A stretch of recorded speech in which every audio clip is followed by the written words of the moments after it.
There comes a moment in the course of nations and empires when what was hidden in shadows is brought into the light. It is written that nothing covered will remain concealed forever. And now, the time has come. The Islamic Revolutionary Guard Corps, the silent architects of resistance, the sword hidden behind the veil, have come forth with the revelations of what they called Operation Besharat Fatah. This is not merely a military term, not just a code in a ledger. It is a prophetic declaration, a statement not only of retaliation, but of intention. And that intention carries the weight of something far more ancient than strategy or steel. The United States carried out its strike. The base in Qatar, Al-Uyu, died, a pillar of Western presence in the desert, a monument of superpower resolve, roared with the thunder of jets and missiles. But those strikes did not happen in a vacuum. They did not happen without consequence. The strike was not the beginning, but the trigger that revealed what had already begun.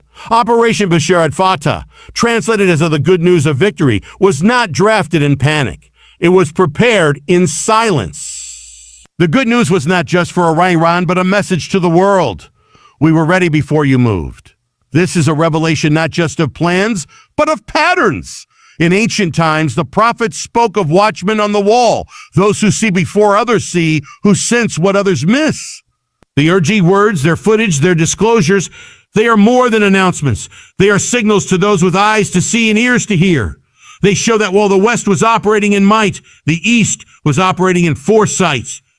Satellite surveillance, underground drone deployment, missile systems pre-positioned, all of these were mentioned in the broadcast, not as boasting, but as witness. The implication is clear. The war is not beginning. It is already underway. And those who believe they were in control have underestimated the patience of their adversaries. The unveiling of Operation Besharat Fatah should chill every seat of power, for it bears the mark of something ancient. The word Besharat, meaning glad tidings or good news, is drawn from deep prophetic language. But the paradox lies in the fact that this good news is tied to a campaign of war. It is a declaration of judgment wrapped in victory. Why would a military operation carry such a name? Because to those who lead it, war itself has become a fulfillment, a mission, and yes, a vindication. The revealing of the operation is more than a strategic message to the Pentagon or to policymakers. It is a theological statement to the West, a message cloaked in the language of divine permission that the strike on the U.S. base did not catch the IRGC off guard, that they were not reacting but prepared, suggests something more than intelligence. It suggests anticipation. And in the prophetic realm, anticipation often flows from discernment, not merely data. See, in the ancient world, when kings went to war, they first sought omens. They consulted prophets, watched the stars, and prayed at their altars. But in the modern age, such things are dismissed. Now men trust in satellites, analysts, algorithms, and artificial minds. But what happens when a people led by the unseen rises against a people led by screens? When a force guided by spiritual conviction meets a force guided by convenience? That is the contest now underway. The IRGC release of the operation's details was a form of announcement, but also a form of theater, a demonstration that the old world is not asleep and that the wars of the future are still being shaped by the visions of the past. Their message was not only to their enemies, it was to their own people and to the region, that Iran is not weak, that they do not fear, that they wait in silence until the time is full. We must not miss the prophetic echo in all of this. The strike by the United States was precise, strategic, and devastating. But the response, the operation they call good news of victory, is a mirror to the past. For in the scrolls of prophecy, the East rises when the West is weakened, when pride has blinded and nations forget who gave them their power. Look to the alliances forming in the shadows. The East is not rising alone. There is a convergence happening in silence. Iran reaches for Russia. Russia opens the door to China, and China extends its hand to the Middle East. These are not temporary coalitions. These are prophetic alignments. It is written that the kings of the East shall come together. The West mocks prophecy and calls it myth, but the East acts as if it is fulfilling it. And that is what makes this moment dangerous. The IRGC unveiling was not just a tactical boast. It was a signal flare meant to declare to the world and to their partners that they are not just surviving, they are leading. And what of the West? The once great defenders of liberty now drowning in confusion, division, and decay. As the sons of the East rise with conviction, the children of the West crumble in compromise. The moral strength that once guided the West has become a forgotten relic. They trust in machines and intelligence agencies and global economies, but they have forgotten the higher foundation upon which they once stood. This is the great imbalance. One side sharpens its weapons with purpose. The other dulls its spirit with pleasure. With pleasure. One side fasts and trains in silence. The other feasts and boasts in ignorance. And it is into this imbalance that Operation Besharat Fatah is born. The name was not chosen at random. A good news of victory is not just a code. It is a declaration of belief. That their struggle is righteous, that their path is guided, and that their destiny is inevitable. This is a dangerous kind of power, not merely strategic, but spiritual. And when a people believe they are destined to rise, even the strongest empires must beware. For the heart of the East is not only bound by nationalism or politics, but by something deeper, a conviction that time has come full circle, that judgment is being poured out, that the age of humiliation is ending, and the age of vengeance has begun. We must not be blind to what this means. When the IRGC released the details of their operation, they spoke not only of readiness, but of surveillance, intelligence, infiltration. They did not speak like a wounded enemy. They spoke like a waiting king. And the kings of the East are awakening. In every sphere, they are positioning themselves. In technology, in economy, and ideology. The old order that placed Western ideals at the center of the world is being challenged not only by force, but by prophecy. And this is what the world does not understand. The battlefield is not only physical, it is spiritual. Ancient prophecies speak of kings from the East marching with purpose, crossing rivers that once stood as barriers. Those rivers are drying. Those barriers are falling. In the book of Revelation, it is written that the way of the kings of the East shall be prepared. And now the preparation is visible. Railways stretch from Beijing to Tehran. Pipelines bind Russia to India. Digital currencies arise as weapons against the dollar. The sword of the East is not only a missile, it is a system. The leaders of the West meet in summits and shake hands, but they no longer hold vision. They speak of peace but prepare for war. They invoke unity but sow confusion. The leaders of the East move in silence, but their silence is filled with purpose. Iran, once thought to be isolated, is now the nerve center of resistance. And the more it is pressed, the more it multiplies its influence. Iraq bows. Syria follows. Lebanon trembles not in opposition, but in alignment. Even nations once friendly to the West begin to shift. The ground is changing beneath our feet. And now, in the wake of the U.S. strike, the IRGC unveils what was hidden. But more than military readiness, the IRGC response reveals something deeper, a spiritual principle that echoes from the scriptures of old. When a nation violates the boundaries of others without divine calling, its own boundaries begin to erode. This is a principle of reversal. What you do abroad comes back home.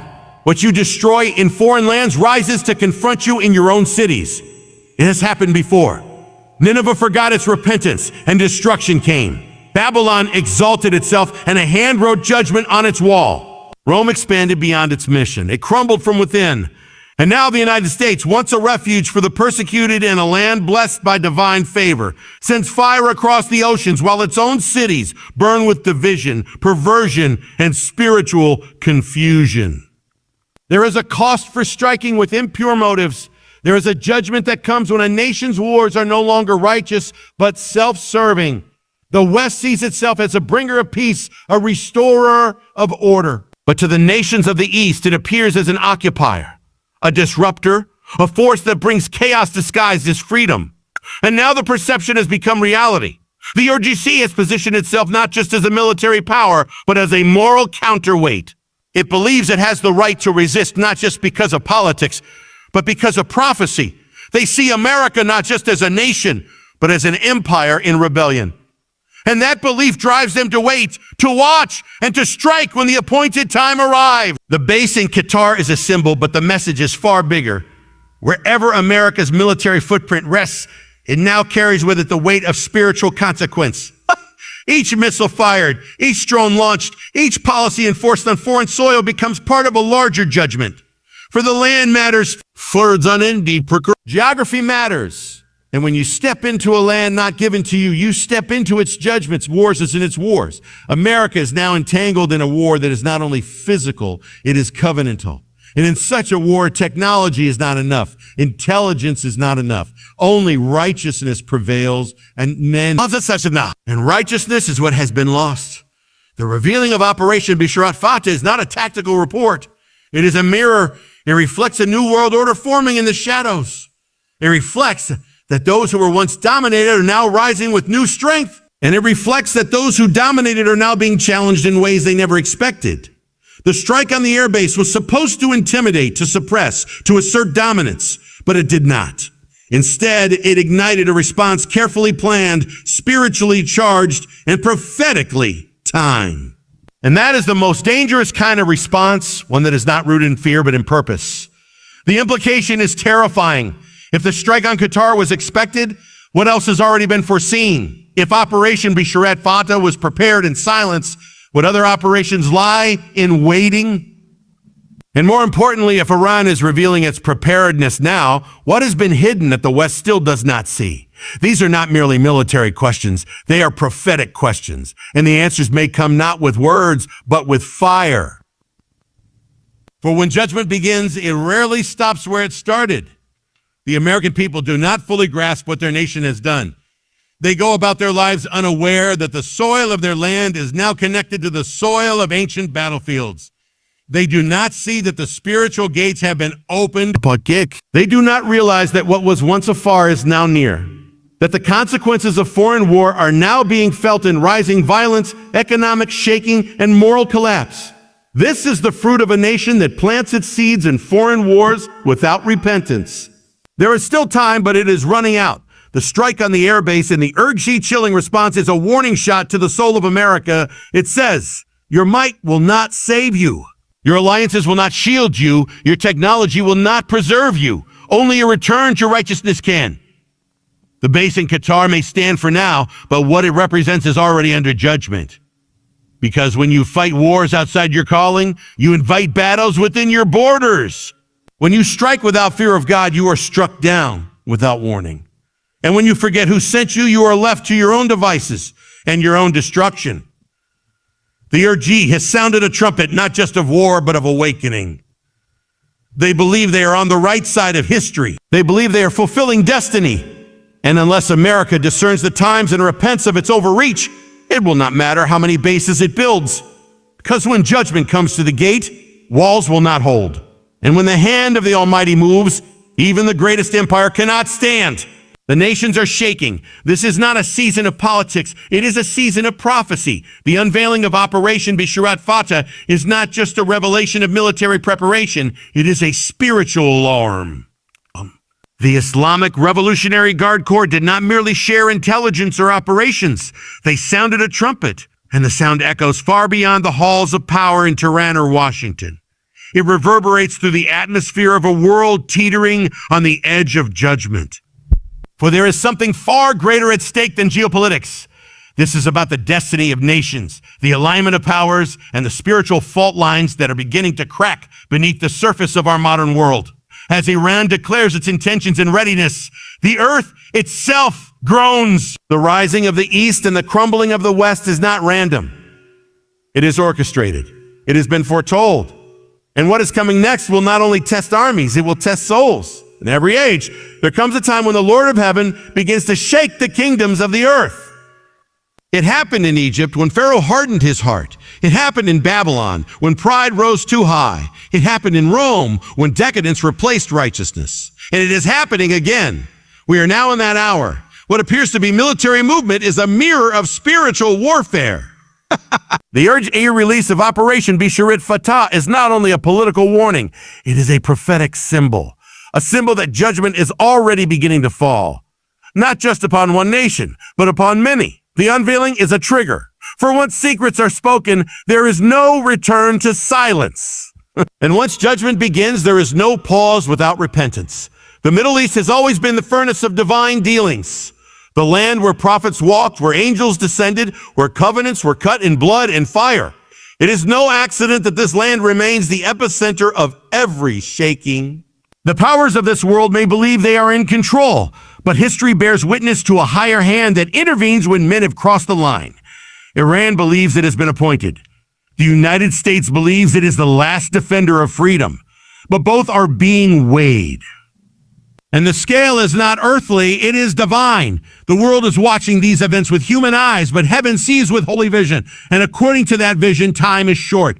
The IRGC plan revealed in confidence is actually a prophetic invitation for those who are listening. It calls not for panic, but for repentance. The ancient prophets cried out when nations turned their back on God. They warned that foreign alliances, military might, and economic wealth would not save a people if their hearts were corrupt. That same warning is echoing now. Through the operation's exposure, the trumpet is sounding to the west. Your walls are compromised, your foundations are cracked, your glory is fading. You have forgotten the one who made you great, and now you stand vulnerable before the nations. The shaking that is beginning will not end where it began. The consequences of war will leap across borders. Cities will tremble not just from the shock of bombs, but from the weight of judgment. This is the hour when nothing stable will remain untouched. Economies will convulse. Governments will falter. Social order will collapse. And in the midst of it all, the voice of God will call out one final time. Return. This is a mercy hidden within the shaking. Not all judgment is destruction. Sometimes judgment comes to awaken. And if it awakens a people to turn back, then the shaking is not a curse, but a gift. The tragedy is that most will not hear, most will mock, most will explain away the signs, but those who have ears to hear must respond. The West must understand that what is unfolding is not just the rise of Iran, it is the rise of the final battles. This is not simply about territory, oil, or influence. It is about thrones and altars. It is about whose voice will rule the nations. The IRGC believes it is fulfilling prophecy, and they are not wrong in saying that prophecy is being fulfilled. But what they do not realize is that they too are part of a greater plan. One in which even those who rage against God will be used to fulfill his purposes. That is the mystery, that even the actions of rebellion will serve his will. But woe to those through whom the rebellion comes, and woe to the nations that harden their hearts in pride. For America, this is a final call, a moment to return before the shaking intensifies. The presence in the Middle East, once seen as protection, is now exposure. The alliances once trusted will turn, the strategies once praised will fail, and the people once proud will be humbled. But in the humbling, there is hope, because judgment is not final when repentance is genuine. If America would fall to its knees, if its leaders would rend their hearts and not just their garments, if the church would awaken from slumber and turn from compromise, then mercy could still reign. But if the pride continues, if the warnings are ignored, then what began with a strike on a base will end with a strike on the very soul of the nation. The world must prepare for what is coming. The events now unfolding are not simply the beginning of another conflict. They are the labor pains of a world entering tribulation, a world where old powers fall and new ones rise, a world where the spiritual realm invades the physical with force. What the IRGC has revealed is not just information, it is a signpost, a marker that we have crossed from the age of peace into the hour of reckoning. And in that reckoning, no one will be untouched. From the halls of the White House to the streets of Tehran, from the towers of Dubai to the alleys of Jerusalem, the shaking will be felt. But there is still one hope, one light, one refuge. And that is the return, not to politics, not to movements, but to the ancient path, the path of repentance, the path of righteousness, the path of humility. If the people of any nation will humble themselves and pray, if they will turn from their wicked ways, then heaven will hear. The rain will fall. The plague will stop. The breach will be healed.